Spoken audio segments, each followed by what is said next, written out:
13 मई पे जो पेपर हुआ था उसके डाउट्स देखेंगे, उसके पहले एक डाउट है वो करेंगे, फिर पेपर के डाउट स्टार्ट करेंगे। ठीक है, चलो।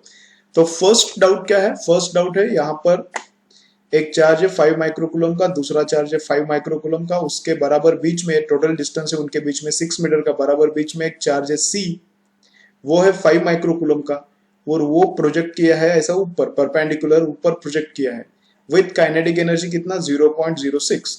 तो कितना डिस्टेंस तक वो ऊपर जाएगा? तो मैंने पकड़ा है वो आर डिस्टेंस तक ऊपर जाएगा और वहां जाके रुकेगा। तो ये वाला क्वेश्चन कैसे करना है? हमें क्या फाइंड आउट करना है? इस क्वेश्चन में आर फाइंड आउट करना है। तब इस क्वेश्चन में लेना है kinetic energy, sorry total energy initial is equal to total energy final. ये क्वेश्चन सॉल्व कैसे करना है? Total energy initial is equal to total energy final. तो जब चार्ज हमने शूट किया है तब एनर्जी क्या क्या है? तब उसके पास एनर्जी है एक तो पोटेंशियल और काइनेटिक दोनों है उसके पास। तो potential plus kinetic initial is equal to जब वो फाइनल पॉइंट तक पहुंचता है, मतलब वहां पे जाके रुकता है, वहां पे जाके एक्चुअली क्या करेगा? इधर जाएगा उधर रुकेगा, फिर उल्टा आएगा, फिर उल्टा इधर जाएगा, फिर इधर जाएगा, फिर इधर, ऐसा ऑसिलेशन मारेगा। लेकिन क्वेश्चन में क्या पूछा है कि कहां पे जाके रुकता है? रुकने के बाद उल्टा घूमेगा वो, लेकिन कहां पे जाके रुकेगा वो पूछा है। तो जहां पे जाके रुकेगा वो टेम्पररी थोड़े टाइम के लिए रुकेगा। जहां पे जाके रुकेगा वहां पे उसका काइनेटिक एनर्जी तो नहीं है, बस क्या रहेगा? Potential energy. तो टोटल एनर्जी इनिशियल मतलब potential plus kinetic is equal to total energy final. लेकिन फाइनल काइनेटिक है ही नहीं, तो फाइनल क्या है? बस पोटेंशियल है। ठीक है, तो नीचे क्या किया है देखो मैंने, पोटेंशियल एनर्जी इनिशियल, देखो जरा ऊपर भी देखना पड़ेगा। पोटेंशियल एनर्जी इनिशियल यहाँ पे मैंने लिया है। पोटेंशियल एनर्जी का फॉर्मूला क्या रहता है? इस चार्ज का पोटेंशियल एनर्जी जब वो बीच में सी पे है तब उसका पोटेंशियल एनर्जी कैसा रहता है? इसका potential energy because of 5 micro because of charge A, और इसका potential energy because of charge B, दोनों से निकालना पड़ता है। तो पोटेंशियल एनर्जी का फॉर्मूला ऐसा रहता है 1/4πε0 क्यू ए क्यू सी पे चार्ज है इसलिए मैंने उसको सी लिया है, Q A Q C upon 3 plus Q B Q C upon 3। तो क्यू ए कितना है? ए पे चार्ज है 5 माइक्रो, सी पे है -5। तो जब पोटेंशियल एनर्जी निकालते हैं तब क्या लेने का? साइन कंसिडर करने का। जब हम लोग पोटेंशियल एनर्जी निकालते हैं तब साइन कंसिडर करने का, पोटेंशियल निकालते हैं तब भी साइन कंसिडर करने का, इलेक्ट्रिक फील्ड और फोर्स निकालते वक्त चार्ज का साइन नहीं लेने का। ठीक है, चलो। तो यहाँ पे -5, ये ए पे है +5 और सी पे -5, 5 × 5 25 आता है, -25 × 10 माइक्रो इंटू माइक्रो क्या होता है? -12। तो ये वाला भी वही आता है, और जो दोनों के डिनोमिनेटर में 3 मैंने बाहर निकाला है, प्लस वहां पे काइनेटिक एनर्जी कितना दिया है सी पे, तो वो यहाँ पे मैंने लिया है, इज इक्वल टू अंत में जाके डी पे जाके रुकता है तब काइनेटिक एनर्जी नहीं रहता, तो राइट की तरफ काइनेटिक एनर्जी नहीं है। ओके, लेकिन पोटेंशियल तो है, तो पोटेंशियल यहाँ पे जाके पोटेंशियल क्या है? पोटेंशियल इस चार्ज का बिकॉज ऑफ ए और पोटेंशियल इस चार्ज का बिकॉज ऑफ बी। तो इस चार्ज का बिकॉज ऑफ ए क्या रहेगा? 1/4πε0 बाहर निकाला, Q1 Q2 अपॉन डिस्टेंस रहता है। तो QA QD, डी पे गया है चार्ज इसलिए मैंने QD लिखा है, QA QD अपॉन ये वाला डिस्टेंस, डॉटेड लाइन वाला डिस्टेंस। तो डॉटेड लाइन वाला डिस्टेंस मैंने पाइथागोरस से निकाला है, ये वाला है डिस्टेंस 3 और ये वाला है डिस्टेंस R, वो पाइथागोरस से निकाला √3² + R² plus QB QD, D का पोटेंशियल एनर्जी ए के वजह से भी रहता है, और डी का पोटेंशियल एनर्जी जब चार्ज डी पे जाता है तब उसका पोटेंशियल बी के वजह से भी रहता है। तो बी के वजह से पोटेंशियल एनर्जी कितना? वो यहाँ पे QB QD अपॉन उन दोनों के बीच वाला डिस्टेंस मतलब ए, अगेन पाइथागोरस से वो √3² + R² आ जाएगा। ठीक है, तो यहाँ पे भी चार्जेस पुट करने के बाद QA QD है √3² + R² बाहर आ गया, 1/4πε0 यहाँ पे लिया मैंने 9 × 10⁹, और QA QD कितना? वापस उतना ही आता है, ये वो रे सेम आता है इसलिए मैंने 2 टाइम्स लिखा है, माइनस आता है इसलिए माइनस आ गया, 5 × 5 25, माइक्रो इंटू माइक्रो 10⁻12। तो इसको सॉल्व करने के बाद हमको मिलेगा R। तो R क्या बताता है? R बताता है कि चार्ज कहां पे जाके रुकेगा, वो वाला डिस्टेंस बताता है R। ठीक है, चलो अब पेपर के डाउट्स स्टार्ट करते हैं। ठीक है, चलो क्वेश्चन नंबर 2 एकदम इजी है। क्या बोला है? इलेक्ट्रिक फील्ड निकालो बोला है, फोर्स दिया है और चार्ज दिया है। तो इलेक्ट्रिक फील्ड क्या रहता है? Force upon charge. तो फोर्स पुट करो, चार्ज पुट करो, इलेक्ट्रिक फील्ड निकलता है, इजी था। उसके बाद क्वेश्चन नंबर 6 में क्या पूछा है, टोटल फ्लक्स। तो total flux through closed surface क्या रहता है, summation of charges divided by epsilon not. तो चार्जेस अंदर कितना है, जीरो है, वहां पे दिया एक प्लस क्यू माइनस क्यू, तो जीरो अपॉन इप्सिलॉन नॉट, तो आंसर कितना आता है, जीरो। उसके बाद क्वेश्चन नंबर 9 है, ये भी सिंपल फॉर्मूला बेस्ड है। क्या पूछा है, ऐसा एक सिलेंडर है इनफाइनाइट लेंथ का, उसके उससे at a distance of 1 metre पे इलेक्ट्रिक फील्ड कितना है। तो इलेक्ट्रिक फील्ड सिलेंडर की वजह से क्या रहता है, formula lambda upon 2 pi epsilon not के आर। तो लैम्बडा मतलब चार्ज पर यूनिट लेंथ, वो दिया है कितना, वो यहाँ पे पुट किया मैंने। उसके बाद क्या किया है, ऊपर और नीचे मैंने 2 से मल्टीप्लाई किया। ऊपर यहाँ से 2 से मल्टीप्लाई किया तो ऊपर 2 आया, नीचे 2 से मल्टीप्लाई किया तो ये 4 पाई एप्सिलॉन नॉट बनता है। 4 पाई एप्सिलॉन नॉट को क्या लिखना पड़ेगा, फिर ऊपर आता है ना वो 9 इंटू 10⁹, उसका ही ऊपर आ गया। के वही निकालना है, तो के एज इट इज। आर कितना है, कितने डिस्टेंस पे इलेक्ट्रिक फील्ड निकालना है, वो रहता है आर, तो आर है 1। और इलेक्ट्रिक फील्ड कितना है वहां पे वो भी दिया है, पुट किया, आंसर कितना आता है देखो 2। कैलकुलेशंस करो, कैलकुलेशंस करो तुम लोग, ऐसा ही देख के मत छोड़ो, कैलकुलेशंस करो, ठीक है। चलो फिर क्वेश्चन नंबर 12 भी इजी है। कैपेसिटर के बीच में इलेक्ट्रिक फील्ड पूछा है, तो क्या रहता है, सिग्मा अपॉन इप्सिलॉन। यहाँ पे एक प्लेट है और यहाँ पे एक प्लेट है, दो प्लेट्स है, तो दो प्लेट्स के बीच में इलेक्ट्रिक फील्ड कितना रहता है, सिग्मा अपॉन इप्सिलॉन। अगर एक ही प्लेट है तो कितना इलेक्ट्रिक फील्ड आता है, सिग्मा अपॉन 2 इप्सिलॉन। तो इसका सिग्मा अपॉन 2 इप्सिलॉन प्लस इसका सिग्मा अपॉन 2 इप्सिलॉन, कैपेसिटर के बीच में इलेक्ट्रिक फील्ड कितना रहता है, सिग्मा अपॉन इप्सिलॉन। या फिर V upon D, potential difference between plates, V upon D, ऐसा भी कर सकते हैं, कौन सा भी फॉर्मूला यूज करो वही आता है। तो सिग्मा के लिए मैंने लिखा है Q अपॉन A, और इप्सिलॉन के लिए लिखा है इप्सिलॉन नॉट इंटू के, तो ऑप्शन में है वो, ठीक है। क्वेश्चन नंबर 19, पहले कैपेसिटर C क्या किया, बैटरी से चार्ज किया, बैटरी का पोटेंशियल है V, उससे चार्ज किया, तो उस पर चार्ज है, कितना चार्ज है, Q is equal to CV, up to V potential charge हो गया, तो उस पर चार्ज है Q is equal to CV, ठीक है। V अगर बैटरी हम लोग लगाते हैं कैपेसिटर को, तो कैपेसिटर कब तक चार्ज होता है, जब तक उसका पोटेंशियल बैटरी जितना नहीं होता तब तक चार्जिंग होता है। तो अब कैपेसिटर का पोटेंशियल कितना बन गया, बैटरी जितना ही, मतलब V बन गया, तो कैपेसिटर पे चार्ज कितना, Q is equal to C उसका ही, और V बैटरी का नहीं रहता, ये V किसका है, कैपेसिटर का ही पोटेंशियल डिफरेंस है, कैपेसिटर के प्लेट्स का ही पोटेंशियल डिफरेंस है। बैटरी से कनेक्ट करने के बाद जितना भी बैटरी का V है, EMF है, उतने पर कैपेसिटर का चार्जिंग होता है, तो कैपेसिटर भी उतने पोटेंशियल डिफरेंस पे आके बैठता है। तो ये V किसका है, बैटरी का नहीं रहता है, कंसेप्चुअली क्या रहता है, ये कैपेसिटर का V है, कैपेसिटर का कैपेसिटी, तो ये चार्ज किसका आता है, कैपेसिटर का ही आता है, ठीक है। चलो उसके बाद क्या किया, ये वाला कैपेसिटर अनचार्ज्ड कैपेसिटर के साथ कनेक्ट किया, तो फिर फॉर्मूला क्या लगता है, तो दोनों पे चार्ज कितना कितना जाएगा वो हमें फाइंड आउट करना है। तो वो कैसे करने का, तो वो सिंपल बेसिक फॉर्मूला क्या है, charge initial is equal to charge final. इस पे इनिशियली चार्ज कितना है, CV, और इस पे इनिशियली चार्ज कितना है, अनचार्ज्ड है, तो C इंटू 0, पोटेंशियल डिफरेंस दूसरे वाले का 0 है ना, चार्जिंग नहीं किया मतलब पोटेंशियल डिफरेंस 0 है, इज इक्वल टू फाइनल दोनों का पोटेंशियल क्या बन जाएगा, एक बन जाएगा, कुछ तो सेम बनेगा, उसको मैंने पकड़ा है V1, तो इसका भी पोटेंशियल V1, पोटेंशियल मतलब पोटेंशियल डिफरेंस, इसका भी पोटेंशियल डिफरेंस V1, तो इस पे चार्ज कितना आएगा, CV1, और दूसरे वाले पे चार्ज कितना आएगा, CV1, क्योंकि पोटेंशियल सेम बन जाएगा और कैपेसिटी तो दोनों का सेम ही है। उसको सॉल्व करके V1 कितना आता है, उसको सॉल्व किया तो V1 कितना आता है, V/2, मतलब जो भी पहला पोटेंशियल था, कैपेसिटर जितने पोटेंशियल पे पहले हमने चार्ज किया था, उससे अब दोनों का भी पोटेंशियल क्या हो गया, आधा आधा, ठीक है।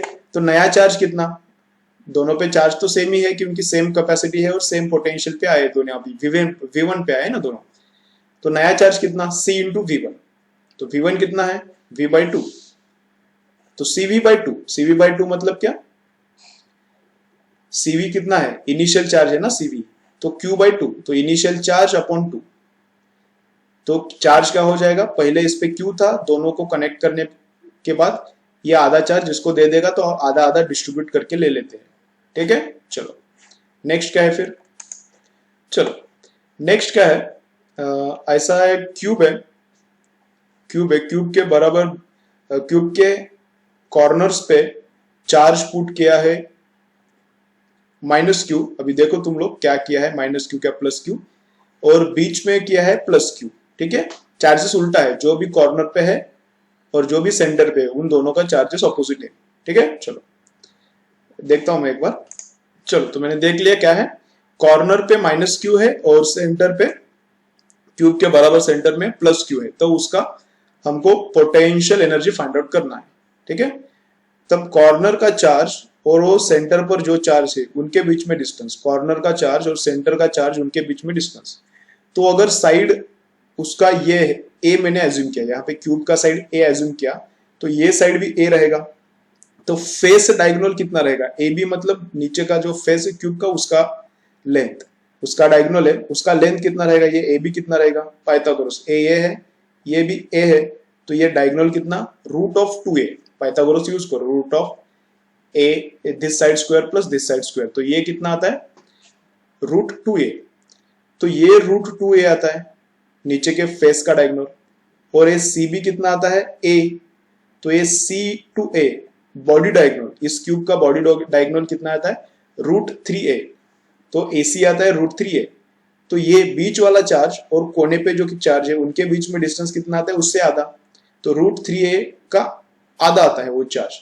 तो हर एक कॉर्नर वाला चार्ज बीच वाले चार्ज से कितना दूर है, इतना दूर है, ठीक है। चलो तो पोटेंशियल बीच वाले का is equal to 8 into potential energy centre वाले का is equal to 8 into potential because of potential energy because of one charge. एक ए चार्ज के वजह से इसका जितना पोटेंशियल एनर्जी रहेगा बीच वाले का उसका 8 टाइम्स करना पड़ेगा, क्योंकि बाकी और कितने चार्जेस है, 7 चार्जेस है, तो उनका 7 टाइम्स और ए का 1 टाइम्स, तो ऐसा करके 8 टाइम्स करना पड़ेगा, ठीक है। हर एक जोड़ी का पोटेंशियल एनर्जी हमको निकालना पड़ेगा। तो पोटेंशियल एनर्जी ए पे जो चार्ज है उसका और ओ पे जो चार्ज है उसका कितना रहेगा, 1/4πε0 के Q1 Q2 अपॉन डिस्टेंस, ठीक है। तो Q1 Q2 कितना है, एक चार्ज प्लस है तो एक माइनस है, तो वो आ जाएगा माइनस क्यू स्क्वायर, ठीक है। उसके बाद ये 4 से मैंने 8 को डिवाइड किया, वो 2 आता है। 8 टाइम्स क्यों करने का, क्योंकि वैसे कितने कोने पे चार्जेस है, 8 चार्जेस है, और हर एक चार्ज के वजह से पोटेंशियल एनर्जी रहेगा, तो सबका एनर्जी कंसिडर करना पड़ेगा, तो वो 8 टाइम्स आता है, इसलिए 8 लिया है मैंने। तो 4 से 8 को डिवाइड किया तो 2, क्यू इंटू क्यू स्क्वायर, ये रूट 3/2 का 2 ऊपर जाता है, नीचे क्या आता है πε0 के रूट 3 इंटू ए, तो देखो ये ऑप्शन में है, ठीक है। देन 31 में क्या बोला है कि थर्मामीटर फॉल्टी है, उसका लोअर फिक्स्ड पॉइंट कम से कम कितना दिखाता है, वो 5 डिग्री, मतलब जब 0 डिग्री होना चाहिए तब वो दिखाता है 5 डिग्री, और उसका अपर फिक्स्ड पॉइंट मतलब जब 100 डिग्री दिखाना चाहिए तब वो कितना दिखाता है 95, उसको बोलते हैं अपर फिक्स्ड पॉइंट, और रीडिंग कितना बताता है 40। तो इसके लिए अपने पास फॉर्मूला है, reading minus lower point upon upper minus lower. हर एक स्केल के लिए ये अब क्या आता है, कांस्टेंट आता है, हर एक स्केल के लिए ये वाला क्या आता है, फॉर्मूला कांस्टेंट आता है। तो रीडिंग कितना है अपना 41 माइनस लोअर पॉइंट, इसके लिए ही लोअर पॉइंट लेना पड़ेगा, इसका लोअर कितना है 5, इसका अपर 95, इसका लोअर कितना 5, इज इक्वल टू, ये है फॉल्टी स्केल में। अपना एक्चुअल स्केल में रीडिंग कितना है वो हमको निकालना है, इसलिए मैंने वहां पे लिया है आर, पता नहीं है ना इसलिए आर लिया है, माइनस एक्चुअल स्केल में लोअर वाला कितना है 0, एक्चुअल स्केल में अपर वाला कितना है 100, माइनस एक्चुअल स्केल में लोअर वाला कितना है 0। तो उस स्केल का रीडिंग, उस स्केल का लोअर, उसी फॉल्टी स्केल का अपर, उसी फॉल्टी स्केल का लोअर। तो यहां पर अपना एक्चुअल जो अच्छा थर्मामीटर है उसका रीडिंग माइनस उसका लोअर, उसका अपर माइनस उसका लोअर, तो ये सॉल्व करो आंसर आता है। क्वेश्चन नंबर 32 भी ऑलमोस्ट सिमिलर है जैसे उसके पहले वाला क्वेश्चन था वैसा ही है।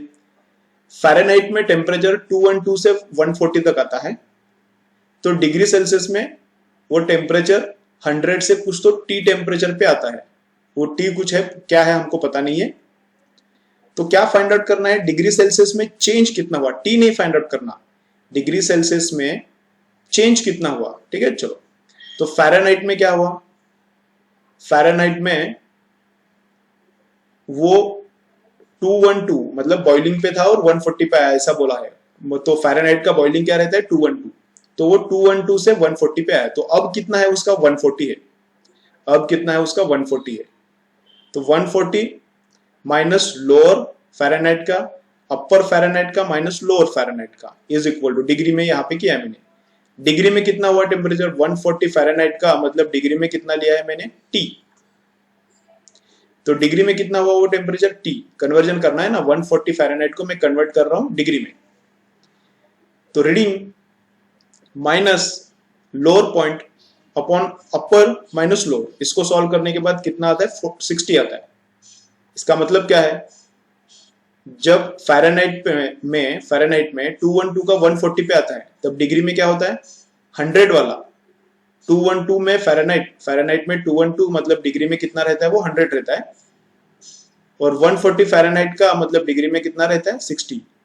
तो जब वाटर फ़ारेनहाइट में 212 से 140 पे आता है, उसका ही मतलब डिग्री में वो 100 से कहां पे आता है 60 पे आता है। तो 100 से कितने पे आया 60 पे आया, तो मतलब चेंज कितने का हुआ 40 का चेंज हुआ। ठीक है, चलो उसके बाद 20 डिग्री पे वॉल्यूम दिया है, 100 पे वॉल्यूम दिया है और गैमा निकालना है, क्या गाउटी क्वेश्चन है। ठीक है, तो delta V by V is equal to gamma delta T रहता है। तो डेल्टा वी वॉल्यूम चेंज कितना हुआ 100 से 125 तक गया, मतलब फाइनल माइनस इनिशियल, ये है वॉल्यूम चेंज 25। पहले वॉल्यूम कितना था 100 इज इक्वल टू गैमा, वो निकालना है, इंटू डेल्टा टी कितना हुआ 20 का 100 पे गया, तो डेल्टा टी कितना 100 माइनस 20 तो 80। सॉल्व करो आंसर आ जाएगा। ठीक है, चलो उसके बाद क्वेश्चन नंबर 39 में क्या क्या है, ऐसा 10⁻³ cc का सेंटीमीटर क्यूब का ग्लास का फ्लास्क है, उसमें मर्क्यूरी है, वो पूरा अरेंजमेंट है 0 डिग्री सेल्सियस पे, मर्क्यूरी का गैमा और ग्लास का गैमा है यहाँ पे, और वो 0 डिग्री वाला जो भी अपना सिस्टम है उसको टेम्परेचर बढ़ा के कितने पे लेके गए हम लोग 100 पे। तब उसमें क्या होता है मर्क्यूरी ओवरफ्लो होता है, क्योंकि मर्क्यूरी का एक्सपांशन का कोएफिशिएंट ज्यादा है, तो मर्क्यूरी ज्यादा एक्सपांड होता है, ग्लास उतना एक्सपांड नहीं होता, तो मर्क्यूरी ओवरफ्लो होता है। तो कितना ओवरफ्लो होता है वो निकालना है। तो अपेरेंट चेंज इन वॉल्यूम ये रहता है overflow, apparent change in volume ये जितना भी होता है वो रहता है ओवरफ्लो। तो अपेरेंट चेंज इन वॉल्यूम कैसे निकालने का, gamma apparent into volume into T into delta T चाहिए यहाँ पे। Gamma apparent delta V by V, जैसे इसके पहले निकाला था ना delta V by V is equal to gamma delta T, वैसा ही है, इधर वाला वी इधर आया, तो delta V apparent is equal to क्या रहता है gamma apparent into total volume initial into delta T चाहिए, यहाँ पे टी लिखा है लेकिन डेल्टा टी चाहिए। तो गैमा अपेरेंट क्या रहता है, gamma of liquid minus gamma of flask. तो gamma of liquid minus gamma of flask यहाँ पे मैंने लिया है, वॉल्यूम जितना है उतना मैंने सीसी में ही लिया है, तो आंसर भी सीसी में ही आएगा। और डेल्टा डी 100 दिया है तो 100 लिया, कैलकुलेट किया तो 14 सीसी, तो 14 CC apparent change in volume, मतलब इतना वॉल्यूम क्या हो जाएगा ओवरफ्लो हो जाएगा, मतलब इतना वॉल्यूम क्या हो जाएगा overflow. Apparent change in volume ये रहता है क्या ओवरफ्लो रहता है। ठीक है, याद रखो अच्छे से। अगर फ्लास्क पूरा भरा है, अगर फ्लास्क पूरा भरा है और उसको हीट किया, तो जितना भी अपेरेंट चेंज इन वॉल्यूम रहता है वो क्या होता है ओवरफ्लो होता है। ठीक है, चलो नेक्स्ट क्या करना है, सीपी दिया है, सीवी दिया है, आर भी दिया है, और हमको फाइंड आउट क्या करना है, हमको फाइंड आउट करना है कन्वर्जन फाइंड आउट करना है। 1 कैलोरी मतलब कितना जूल, ये फाइंड आउट करना है। 1 कैलोरी मतलब कितना जूल, ये हमको फाइंड आउट करना है। ठीक है, चलो तो सीपी लिया, यहां पे मैंने सीवी लिया, लेकिन उसका यूनिट है कैलोरी पर केजी केल्विन, तो इनका सब्ट्रैक्शन आता है 1000, तो ऊपर कैलोरी का मैंने कैलोरी लिखा। 1 किलो को क्या किया है मैंने, 1 यहाँ पे 1 किलो इंटू 1 केल्विन रहता है ना, हर एक यूनिट के पास मैं 1 लिख सकता हूँ, ऊपर 1 calorie upon 1 kilo into 1 kelvin, तो मैंने यहाँ पे नीचे लिखा है 1 किलो। तो 1 किलो को मुझे मोल में कन्वर्ट करना है, 1 किलो हाइड्रोजन को मुझे मोल में कन्वर्ट करना है, तो मोल में कन्वर्ट करने के लिए उसको मुझे मॉलिक्यूलर वेट से डिवाइड करना पड़ेगा। तो यहाँ पे मैंने हाइड्रोजन के मॉलिक्यूलर वेट से डिवाइड किया है 1 किलो को, तो 1 किलो को उसके हाइड्रोजन के मॉलिक्यूलर वेट से डिवाइड किया तो वो कन्वर्ट हो जाएगा किलो मोल में। ग्राम को मॉलिक्यूलर वेट से डिवाइड किया तो मोल में कन्वर्ट होता है, किलो को डिवाइड किया तो किलो मोल में कन्वर्ट हो गया। बाकी कोई प्रॉब्लम नहीं, केल्विन का केल्विन ही रखना है। राइट की तरफ आर है, आर कितना है वो दिया है, वो किलो मोल में है, इसलिए मैंने यहाँ पे केजी को किलो मोल में कन्वर्ट करके लिया है। तो kelvin kelvin cancel, kilomole kilomole cancel, तो ये नीचे का 2 ऊपर आके बैठता है, तो ये होता है 2000 calorie is equal to 8400 joules. तो इस इधर से क्या पता चलता है, 1 कैलोरी इज 4.2 जूल्स। तो इस कन्वर्जन को ही बोलते हैं जे फैक्टर। तो जे फैक्टर कितना आता है, 4 जूल्स पर कैलोरी। इसका मतलब 1 कैलोरी मतलब 4.2 जूल्स रहता है। ठीक है, इस जे फैक्टर का यूज कैसे करने का वो नेक्स्ट न्यूमेरिकल में है, देखो वो बताता हूं वहां पे मैं। ठीक है, चलो क्वेश्चन नंबर 42। 42 में क्या क्या है, बुलेट आया यहां से विथ वेलोसिटी v, कोलाइड होने के बाद उसका 50% एनर्जी हीट में कन्वर्ट होता है। तो कितना एनर्जी था उसके पास, काइनेटिक, हाफ एम स्क्वायर। उसका 50% हीट में कन्वर्ट हो गया, मतलब आधा, इसलिए मैंने हाफ लिया है। ये हाफ एनर्जी किस में कन्वर्ट हुआ, हीट में। तो हीट में कन्वर्ट हो गया तो उस बुलेट का क्या होगा, टेम्परेचर बढ़ेगा। टेम्परेचर बढ़ेगा, वो बढ़ने के लिए कितना हीट लगेगा, जितना काइनेटिक ने दिया वो एनर्जी यूज करके हीट बढ़ता है। तो लेकिन हीट बढ़ने के लिए एनर्जी कैसे कैलकुलेट करते हैं हम लोग, एम सी डेल्टा थीटा। तो इधर का एम उधर का एम गया, 1/2 यहाँ पे 4 आया, v स्क्वायर बाय 4। यहाँ का सी वहां पे क्वेश्चन में यस दिया, तो यस लिया मैंने, डेल्टा थीटा का डेल्टा थीटा। तो डेल्टा थीटा कितना आता है, v स्क्वायर अपॉन 4s। यहाँ पे डेल्टा थीटा कितना आता है, चेंज इन टेम्परेचर इतना आता है। अगर यस भी जूल्स में है, v ये तो लेफ्ट हैंड साइड तो अपना जूल्स में ही रहेगा ना, काइनेटिक एनर्जी तो जूल में ही रहता है हमेशा, लेकिन ये सी कैलोरी में रहता है, यस ये कैलोरी में रहता है कभी कभी। यस अगर जूल्स में दिया है तो कोई प्रॉब्लम नहीं, यही आंसर है अपना। लेकिन यस अगर कैलोरी में दिया है तो उसको जूल में कन्वर्ट करना पड़ेगा, और जूल में कन्वर्ट करने के लिए कितने से मल्टीप्लाई करना पड़ेगा उसको, 4.2 से। अगर ये यस कैलोरी में है तो जूल में कन्वर्ट करने के लिए उसको 4.2 से मल्टीप्लाई करना पड़ेगा। 4.2 को ही क्या बोलते हैं, कन्वर्जन फैक्टर को ही हम लोग क्या बोलते हैं, जे, कि जो हमने प्रीवियस न्यूमेरिकल में निकाला था। तो इसको जे से मल्टीप्लाई करना पड़ेगा, यही अपना आंसर है। ठीक है, तो जे विथ जे ऑप्शन है तो वो लिखने का, ओके। और कौन से भी ऑप्शन में जे नहीं है तो विदाउट जे भी ऑप्शन में ऐसा v स्क्वायर बाय 4s, तो वो लिखने का। लेकिन जनरली यस कैलोरी में देते हैं, इसलिए वो इंटू जे आया तो जूल में कन्वर्ट हो गया। तो ऊपर भी जूल है, अभी नीचे भी जूल है, तो कोई प्रॉब्लम नहीं है। ठीक है, चलो फाइनल क्वेश्चन देखते हैं अभी।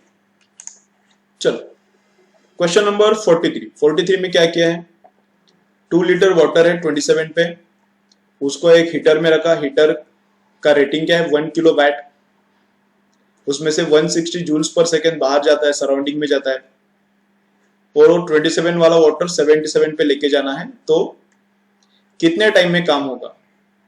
वाटर का सी दिया है 4.2 किलो जूल्स पर केजी पर केल्विन। ठीक है, चलो तब क्या होता है, जितना भी हीट हीटर ने दिया, जितना भी हीट हीटर ने दिया उसमें से थोड़ा हीट वाटर को मिलेगा और थोड़ा हीट सराउंडिंग को मिलेगा। तो हीटर कितना हीट देता है, हीटर देता है 1000 जूल्स देता है पर सेकेंड। 1 किलो वैट का है ना, वैट किलो मतलब 1000, वैट मतलब जूल पर सेकेंड, इतना देता है जूल पर सेकेंड। तो उसको मैंने टाइम से मल्टीप्लाई किया तो उसने कितना टोटल जूल्स दिया है वो हमको पता चलता है। टाइम ही निकालना है ना हमको। तो ये टी टाइम तक इक्विपमेंट चला तो ये उसने टोटल हीट दिया। वाटर ने कितना लिया, एम सी डेल्टा थीटा, और सराउंडिंग ने कितना लिया, 160 इंटू टी। 160 लेता है पर सेकेंड, तो टी टाइम में कितना लेगा, 160 इंटू टी। तो 160 उधर जाके माइनस होता है, 1000 में से 160 गया तो कितना आता है, 840 into T is equal to M. Water का मास था 2 लीटर का, वाटर मतलब 2 किलो का मास होता है उसका। सी कितना दिया था उतना पुट किया, किलो था इसलिए 10⁻3। डेल्टा दिया कितना, 27 से 77 गया, मतलब डेल्टा दिया 50, कैलकुलेट किया तो 500 सेकेंड्स आता है। ठीक है, चलो फाइनल क्वेश्चन थोड़ा ट्रिकी है, थोड़ा हेवी लग सकता है, तो आराम से देखो। ओके, ब्रेक लो, ब्रेक लेने के बाद 44 देखो, थोड़ा डिफिकल्ट जाएगा 44। चलो तो देखो क्या होता है, इधर 2 किलोग्राम आइस है -20 पे, 5 किलोग्राम वाटर है 20 डिग्री पे। दोनों को मिक्स करने के बाद फाइनल क्या होगा, फाइनल कितना वाटर रहेगा, कितना आइस रहेगा और टेम्परेचर क्या रहेगा। फाइनल मिक्सचर का टेम्परेचर हमेशा क्या रहता है, सेम ही रहता है। दोनों का टेम्परेचर जो भी मिक्स होगा, कुछ भी होने दो, फाइनल टेम्परेचर सेम ही रहेगा। एंटायर मटेरियल एक सेम कुछ तो टेम्परेचर पे जाएगा। थोड़ा आइस रहेगा, थोड़ा वाटर रहेगा, ये पॉसिबिलिटी है, लेकिन सबका टेम्परेचर क्या रहने वाला है, सबका टेम्परेचर एक ही रहने वाला है। ठीक है, चलो तो मैं क्या पकड़ता हूं, मैं एज्यूम करता हूं कि ये पूरा मिक्सचर 0 डिग्री सेल्सियस पे आता है। अब मुझे पता नहीं है 0 पे आता है कि किधर आता है कि क्या आता है, लेकिन मैंने एज्यूम किया कि पूरा मिक्सचर 0 पे आता है। ठीक है, चलो तो ये 5 किलो वाटर जो 20 डिग्री पे था, उसको 0 डिग्री पे लाने के लिए 0 डिग्री का वाटर बनाना है, बस उसको 0 डिग्री पे लाके उसको वाटर बनाना है, आइस नहीं बनाना, लेटेंट हीट नहीं निकाल के लाना, बस वाटर बनाना है मुझे उसको। तो 20 डिग्री पे जो वाटर था वो 0 डिग्री पे लाके रखना है उसको, उसका आइस नहीं बनाना। तो उसके लिए कितना एनर्जी, उसके लिए उसमें से एनर्जी निकालना पड़ेगा। 20 डिग्री का वाटर जब 0 डिग्री पे आता है मतलब ठंडा हो जाएगा, तो उसको कूल करने के लिए मुझे उसमें से एनर्जी निकाल के लेना पड़ेगा। तो कितना एनर्जी निकालना पड़ेगा वो यहाँ पे मैंने कैलकुलेट किया है। कितना एनर्जी निकालना पड़ेगा, M C delta theta. M कितना है वाटर का 5, सी कितना है 1000, वहां पे जो क्वेश्चन में दिया है पर ग्राम दिया है, उसको पर किलोग्राम कन्वर्ट करोगे तो 1000 आता है वो, इंटू डेल्टा थीटा, तो ये 1 लाख जूल्स आता है। तो जब 20 डिग्री वाला वाटर 0 पे आता है तब वो बाहर हीट छोड़ता है, तब वो बाहर हीट देता है। तो बाहर हीट दिया मतलब अपन को मिला, हमको कितना एनर्जी मिला, अभी 1 लाख जूल्स मिला है। 20 डिग्री का वाटर 0 पे आने के बाद उसने बाहर हीट छोड़ा, कितना बाहर हीट छोड़ा 1 लाख। तो 1 लाख अभी अपने पास एक्स्ट्रा एनर्जी है। ठीक है, चलो उसका यूटिलाइजेशन कैसा करने का बाद में मैं बता दूं, अभी 1 लाख अपने हाथ में है। चलो अब अपन क्या पकड़ रहे, सब एंटायर मिक्सचर जाएगा 0 पे। तो जो 2 किलोग्राम का आइस था -20 पे, वो भी 0 पे आएगा, और 0 पे आके वाटर बनेगा, ऐसा मैंने एज्यूम किया है। तो मैंने क्या एज्यूम किया है, वो 0 पे आके वाटर बनेगा उसका। तो उसको एक तो सेंसिटिव हीट देना पड़ेगा, उसके बाद लेटेंट। तो सेंसिटिव कितना, एम सी डेल्टा थीटा, और लेटेंट कितना एम इंटू एल। तो एम मास 2, सी उसका 500, वापस किलोग्राम में कन्वर्ट करके ले लो, 0.5 दिया है तो 500 बनता है। थीटा कितना 20 डिग्री से बढ़ाना है, -20 वाला 0 पे लाना है, तो कितना डेल्टा थीटा कितना 0 माइनस -20 मतलब 20। और 0 पे ले जाने के बाद, आइस को 0 डिग्री पे ले जाने के बाद उसको वाटर भी तो करना पड़ेगा। तो वाटर करने के लिए, उसको वाटर में कन्वर्ट करने के लिए लेटेंट हीट देना पड़ता है। तो लेटेंट हीट कितना आता है 80 पर ग्राम दिया है, तो पर किलो कितना आता है 80,000। तो 80,000 इंटू 2, तो 1,80,000 आता है। ठीक है, चलो अभी देखो मैं क्या बोलता हूं। तो यहां पर जब ये वाला 5 किलो वाटर को हमने कूल किया, तो हमारे पास 1 लाख एनर्जी मिला। इसको ठंडा करने के बाद 1 लाख एनर्जी मेरे पास आया। अब इस आइस को गर्म करने के लिए कितना एनर्जी लग रहा है, आइस -20 वाला आइस 0 पे लाने के लिए, ये -20 वाला आइस 0 पे लाना है, उसका टेम्परेचर बढ़ाना है, 0 पे लाना है, प्लस उसको आइस को क्या करना है, वाटर में कन्वर्ट करना है। तो उसके लिए कितना एनर्जी लग रहा है 1,80,000। तो मेरे पास तो है 1 लाख, इसको ठंडा करने के बाद मुझे मिला 1 लाख, लेकिन यहां पे कितना लग रहा है 1,80,000। तो 80,000 का मेरे पास कर्जा हो गया, 80,000 का मेरे पास एनर्जी का लोन हो गया। 1 लाख मुझे मिला था इधर से, इसको ठंडा करने के बाद मुझे एनर्जी बाहर मिला, इसको कूल करने के बाद मुझे एनर्जी बाहर मिला, कितना 1 लाख बाहर मिला। लेकिन इसको गर्म करने के लिए कितना लगता है 1,80,000। तो 1 लाख तो मेरे पास इधर से इधर था, वो मैंने दिया, तो भी और कितना एनर्जी लग रहा है 80,000, वो भी मैंने दिया, मतलब 80,000 अभी मेरे पास एनर्जी का क्या है, कर्जा है। मैंने किससे तो इतना एनर्जी लेके इसको एनर्जी दिया। तो भी एंटायर ये 5 किलो का वाटर और ये 2 किलो का आइस किसमें कन्वर्ट हो गया, 7 किलोग्राम के वाटर में कन्वर्ट हो गया। और वो वाटर कहां पे है 0 डिग्री पे है। यहां से क्या किया 20 डिग्री का वाटर 0 पे लाया, कितना था उसका 5 किलोग्राम, तो वो वाला वाटर। 20 किलो का जो आइस था -20 पे, उसको भी हमने लाया है 0 के वाटर पे। तो ये 2 किलो का वाटर, तो टोटल वाटर कितना बन गया अपना 7 kg का वाटर बन गया 0 डिग्री पे। लेकिन ऐसा करने के लिए इधर से 1 लाख एनर्जी मिला था, लेकिन इधर कितना रिक्वायरमेंट है 1,80,000 का। तो इधर 1 लाख तो दे दिया इधर से, लेकिन 80,000 का कर्जा हो गया, 80,000 और एक्स्ट्रा एनर्जी दिया है कि जो मेरे पास था ही नहीं। तो इस वाटर के पास 80,000 का कर्जा है, मतलब 80,000 उसमें से हमको निकाल के लेना पड़ेगा। इसको हमने गर्म करने के लिए, ये आइस को गर्म करने के लिए इधर से 1 लाख लिया, लेकिन 80,000 इसके पास था नहीं, वो भी हमने दिया है, वो वापस बाहर देना पड़ेगा, वो एनर्जी वापस बाहर देना पड़ेगा। तो ml इज इक्वल टू 80,000। तो इस जो 7 kg जो वाटर है 0 डिग्री पे, उसमें से थोड़ा वाटर आइस में कन्वर्ट हो जाएगा। तो कितना वाटर? तो 80,000 एनर्जी वापस देने के लिए जितना कन्वर्ट होना पड़ेगा उतना। तो m into L is equal to 80,000। तो m, l कितना है? 80,000 ही है, तो उसको डिवाइड किया तो मास कितना आता है? 1 किलोग्राम। तो इसका मतलब क्या है? 7 किलोग्राम का जो वाटर था 0 डिग्री पे, 7 किलोग्राम का जो वाटर था 0 डिग्री पे, उसमें से 1 किलोग्राम वाटर किस में कन्वर्ट हो गया? 1 किलो आइस में कन्वर्ट हो गया। 7 kg जो वाटर था उसमें से 1 kg वाटर आइस में कन्वर्ट हो गया। तो वाटर कितना बचता है? 6, और उसमें आइस कितना बचता है? 1। ठीक है, ये कैलोरीमेट्री के कैलकुलेशंस थोड़े डिफिकल्ट रहते हैं, ये कैलोरीमेट्री के कैलकुलेशंस थोड़े डिफिकल्ट रहते हैं। तुमको अगर समझ रहा है तो करो कैलोरीमेट्री, अगर नहीं समझ रहा है, डिफिकल्ट लग रहा है, तो ये पार्ट छोड़ दो। थोड़ा डिफिकल्ट है, बहुत ज्यादा सोचना पड़ता है इसमें। ठीक है, समझता है तो करो, नहीं समझता है तो ये कैलोरीमेट्री वाला पार्ट छोड़ दो। ठीक है, चलो बाय। हर एक न्यूमेरिकल क्या करो? हर एक न्यूमेरिकल फाइनल आंसर तक सॉल्व करो। जितने भी तुम्हारे मिस्टेक्स है पेपर में, फाइनल आंसर तक सॉल्व करो। ठीक है, तभी नेक्स्ट पेपर में वो करेक्ट आ जाएंगे, तभी नेक्स्ट पेपर में इंप्रूवमेंट हो जाएगा। ठीक है, चलो बाय।